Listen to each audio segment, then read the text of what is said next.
ভারত যদি মনে করে যে বিগত 16 বছরে যেভাবে তারা আওয়ামী লীগকে দল হিসেবে প্রোটেক্ট করে নিরাপত্তা দিয়ে বাংলাদেশ রাষ্ট্রকে শুষে খেয়েছে, এই সুযোগ বাংলাদেশের মানুষ আর দিবে না। এই অপসাংবাদিকতার সুযোগ দিয়ে এখন কিছু নতুন করে গুজব লীগ তৈরি হয়েছে, কিছু বট লীগ তৈরি হয়েছে, কিছু সিআরআই লীগ তৈরি হয়েছে, যারা আসলে দেখবেন আমরা কোন একটি ফেসবুকে পোস্ট দেই, একটি কমেন্ট করি, আপনি প্রত্যেকটি ফেসবুক পোস্টে 50টা অ্যাপ্রক্সিমেট 50টা কমেন্ট পাবেন সেম।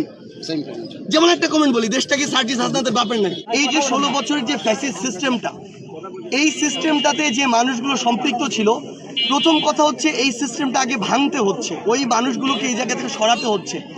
আবার নতুন করে তুলনামূলক যে মানুষগুলো ভালো, যোগ্য, যারা দেশ এবং মানুষের কথা চিন্তা করে, তাদেরকে ওই জায়গায় নিয়ে আসতে হচ্ছে, এরপরে রান করাতে হচ্ছে। এখন আমার তো একটা তৈরি করা সিস্টেম নেই যে একটা সিস্টেমকে আমি বাদ দিয়ে দিব আরেকটা কিনে বসিয়ে দিব, এরকম নেই কিন্তু এই সরকারের। সো বেছে বেছে আগে খুঁজতে হচ্ছে, মানুষের অতীত রেকর্ড বের করতে হচ্ছে, কে অবৈধ সুবিধা নিয়েছে, ক্ষমতার অপব্যবহার করেছে। এই পরিবর্তনটা এই কারণে ধীর গতির হচ্ছে, মানে আমরা যতটা প্রত্যাশা করেছি ততটুকু হচ্ছে না, এটা সত্যি। কিন্তু এখানে আমি মনে করি যে বিগত এক সপ্তাহে আমরা যে চিত্রটি দেখেছি, বাংলাদেশের রাজনৈতিক অঙ্গনের ছাত্র সংগঠনগুলো ঐক্যবদ্ধ হয়েছে, রাজনৈতিক দলগুলো ঐক্যবদ্ধ হয়েছে, বাংলাদেশের বিভিন্ন সম্প্রদায়ের যে মানুষ তারা ঐক্যবদ্ধ হয়েছে। আমরা বিশ্বাস করি ফ্যাসিস্ট বিরোধী সকলে যদি এভাবে ঐক্যবদ্ধ থাকে, তাহলে এই চ্যালেঞ্জ আমরা খুব দ্রুত সময়ের মধ্যে অতিক্রম করে আমরা যে বাংলাদেশের স্বপ্ন দেখি সেদিকে এগিয়ে যেতে পারবো। দেখুন, আমরা আমাদের জায়গা থেকে মনে করি সরকারের স্ট্যান্ড নির্ধারণ করবে জনগণ। বাংলাদেশের জনগণ অন্তত এই প্রশ্নে এখন শতভাগ তাদের জায়গায় ঐক্যবদ্ধ যে আমাদের সাথে, শুধু ভারত নয়, পৃথিবীর যে কোনো দেশের সাথে আমাদের সম্পর্ক হবে সম্মানের, সমতার। কোনো ডমিনেন্সের সম্পর্ক, কোনো দাসত্বের সম্পর্ক বাংলাদেশের মানুষ আর কোনোদিন মেনে নেবে না। এটা যারাই করার চেষ্টা করেছে তাদের পরিণতি কি হয়েছে পুরো বাংলাদেশ দেখেছে, পুরো বিশ্ব দেখেছে। আমরা আমাদের জায়গা থেকে ভারতকে প্রতিবেশী দেশ হিসেবে স্পষ্ট করে বলি, ভারতের সাথে আমাদের সম্পর্ক প্রতিবেশী দেশের মতো হবে নাকি সম্পর্ক অন্য কোনো পর্যায়ের তিক্ততার হবে, সেটা ভারতই নির্ধারণ করবে তাদের কাজের মাধ্যমে। ভারত যদি মনে করে যে বিগত 16 বছরে যেভাবে তারা আওয়ামী লীগকে দল হিসেবে প্রোটেক্ট করে নিরাপত্তা দিয়ে বাংলাদেশ রাষ্ট্রকে শুষে খেয়েছে, এই সুযোগ বাংলাদেশের মানুষ আর দিবে না। এই সুযোগ দেওয়ার জন্য এত মানুষ জীবন দেয় না। ভারতকে নির্ধারণ করতে হবে যে আমার একজন ভাই ওই সীমান্তে তার লাশ পড়ে থাকবে কিনা, যদি থাকে তাহলে ওই লাশই নির্ধারণ করবে ভারতের সাথে বাংলাদেশের সম্পর্ক কেমন হবে। আমরা আমাদের জায়গা থেকে স্পষ্ট করে বলে দিতে চাই, ভারতের মিডিয়া, স্পেশালি আমরা পশ্চিমবঙ্গের কিছু ব্যক্তিত্বহীন, মেরুদণ্ডহীন, মানে এগুলোকে মিডিয়া বলা যায় না, এগুলোকে মিডিয়া বললে আমরা মিডিয়াকে অসম্মানিত করি। আমরা মনে করি এগুলো হচ্ছে তাদের জায়গায় আসলে কিছু দাস, যেই দাসগুলোকে কিছু বেতনের বিনিময়ে রাখা হয়, যেই দাসগুলোকে কিছু স্ক্রিপ্ট দেওয়া হয়, সেভাবে তারা কথা বলে। তাদের না আছে মেরুদণ্ড, না আছে ব্যক্তিত্ব, না আছে অন্য কোনো কিছু। তাদের ভিতরে যদি বিন্দুমাত্র প্রাণ থাকতো, আমরা আজকে একটি দেখলাম, আপনারা সবাই দেখেছেন, তারা বলছে বাংলাদেশের যারা নাকি আমার হিন্দু সম্প্রদায়ের ভাই বোনেরা রয়েছে, যারা বোনেরা রয়েছে স্পেশালি, তারা নাকি শাখা সিঁদুর পরে হাঁটতে পারছেন না। বাংলাদেশের একজন সাধারণ হিন্দু সম্প্রদায়ের ভাইকে যদি আপনি জিজ্ঞাসা করেন, তাহলে আপনি আপনার জায়গা থেকে সত্যতা পাবেন। তো যারা এরকম প্রোপাগান্ডা করে, আমরা মনে করি তাদেরকে পাত্তা দেওয়ার মতো সময় আমাদের নেই। এবং কেউ যদি আমাদের এই যে সাম্প্রদায়িক সম্প্রীতি, এটিকে যে কোনোভাবে উস্কানি দেওয়ার চেষ্টা করে, নষ্ট করার চেষ্টা করে, আমরা আমাদের এই বাংলাদেশের সার্বভৌমত্বকে জীবন দিয়ে হলেও রক্ষা করার জন্য প্রস্তুত আছি। আরেকটি জিনিস আপনাদেরকে বলে দিতে চাই, আজকে সেই তারিখ, যেই তারিখে ভারতে কিছু উগ্র সাম্প্রদায়িক আমাদের ওই বাবরি যে মসজিদ ছিল সেটিকে ভেঙেছে, আগে ভেঙে সেটিকে মন্দিরে রূপান্তর পর্যন্ত করেছে। আমরা আমাদের জায়গা থেকে শুধু একটি কথাই বলতে চাই, যেই ভারত আমাদেরকে সাম্প্রদায়িকতার শিক্ষা দিতে আসে, তাদের আগে নিজেদের ঠিক হতে হবে। তাদের ওই ভারতে অন্যান্য সম্প্রদায়ের, অন্যান্য ধর্মের মানুষেরা কিভাবে আছে সেটা আমরা আমাদের এই বিগত বছরগুলোতে স্পষ্ট করে দেখেছি। তারা মসজিদ ভেঙেছে, তারা মাদ্রাসা ভেঙেছে, তারা হিজাব পড়তে, হিজাব না পড়তে সেখানে বাধ্য করেছে। এই কালচারগুলো যারা লালন করে, আমরা দেখেছি এই মোদির উত্থান কীভাবে হয়েছে, কিভাবে গুজরাটে ইচ্ছাকৃতভাবে সাম্প্রদায়িক দাঙ্গা বাঁধিয়ে হাজার হাজার মানুষকে খুন করা হয়েছে, গর্ভধারিণী মাকে খুন করা হয়েছে, মানুষকে জ্বলন্তভাবে আগুন দিয়ে পুড়ে ফেলা হয়েছে।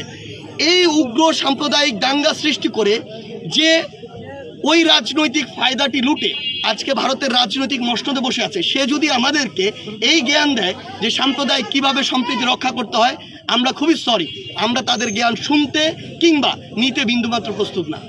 আমরা আমাদের জায়গা থেকে একটা জিনিস মনে করি, বৈষম্য বিরোধী ছাত্র আন্দোলন এই যে প্ল্যাটফর্মটা, এখানে বিভেদের সুযোগ নেই। বিভেদটা হয় যখন এই প্ল্যাটফর্ম থেকে বের হয়ে কেউ নিজের রাজনৈতিক মতাদর্শকে সামনে নিয়ে আসে, তখন এই জায়গায় বিভেদটি তৈরি হয়।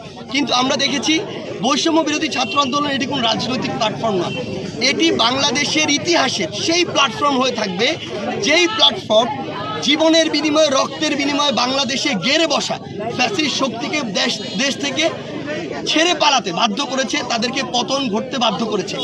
আমরা মনে করি এটি সকল রাজনৈতিক দলের ঐক্যবদ্ধ হওয়ার একটি প্রতীক এবং এই প্ল্যাটফর্মে বিভাজনের সুযোগ নেই।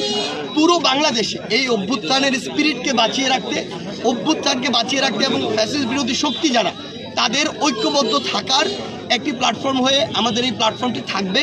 পুরো বাংলাদেশে জেলা এবং উপজেলা পর্যায়ে আমাদের বৈষম্য বিরোধী ছাত্র আন্দোলনের যে স্ট্রাকচার সেটি হবে এবং আমরা আমাদের জায়গা থেকে মনে করি এই অরাজনৈতিক প্ল্যাটফর্মটি ততদিন পর্যন্ত কার্যকর ওই জায়গাটিতে থাকবে যতদিন পর্যন্ত আমরা এই ফ্যাসিস্টদের বিরুদ্ধে আমাদের জায়গা থেকে লড়াই করে যাব। মানে আমরা আমাদের জায়গা থেকে মনে করি আগামীর যে বাংলাদেশ আমরা প্রত্যাশা করি এবং যেই বাংলাদেশে আমরা বাক স্বাধীনতা, গণমাধ্যমের স্বাধীনতা প্রত্যাশা করি, সেই স্বাধীনতা প্রতিষ্ঠা করার জন্য সবচেয়ে গুরুত্বপূর্ণ বিষয় হচ্ছে যারা আমাদের গণমাধ্যম কর্মী ভাই বোনেরা রয়েছেন তাদেরকে তাদের যে পেশাদারিত্বের যে জায়গা, সেই জায়গা ঠিক থাকাটা খুবই গুরুত্বপূর্ণ। আপনি একটি অসাধারণ কথা বলেছেন, সাংবাদিক ভাইদেরকে প্রশ্নবিদ্ধ করছে কিন্তু সাংবাদিক নামধারী কিছু অপসাংবাদিক। আসলে আমরা আমাদের জায়গা থেকে দেখেছি বর্তমানে এই সোশ্যাল মিডিয়ার ইনফ্লুয়েন্সের কারণে কারো হাতে যদি একটা অ্যান্ড্রয়েড ফোন থাকে, স্মার্টফোন থাকে, তার কোনো পড়াশোনা থাকুক আর না থাকুক, তার ওই বিষয়ে কোনো যোগ্যতা থাকুক আর না থাকুক, কিংবা তার কোনো স্বীকৃতি থাকুক আর না থাকুক, একটি ক্যামেরা নিয়ে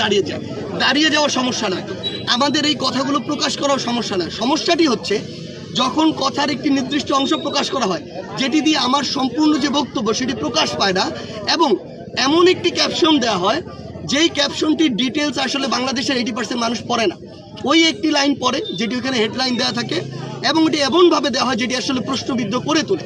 আমরা আমাদের জায়গা থেকে দেখেছি এই দুর্বলতার সুযোগ দিয়ে বা এই অপসাংবাদিকতার সুযোগ নিয়ে এখন কিছু নতুন করে গুজব লিগ তৈরি হয়েছে, কিছু বট লিগ তৈরি হয়েছে, কিছু সিআরআই লিগ তৈরি হয়েছে, যারা আসলে দেখবেন আমরা কোন একটি ফেসবুকে পোস্ট দেই, একটি কমেন্ট করি, আপনি প্রত্যেকটি ফেসবুক পোস্টে 50টা অ্যাপ্রক্সিমেট 50টা কমেন্ট পাবেন সেম।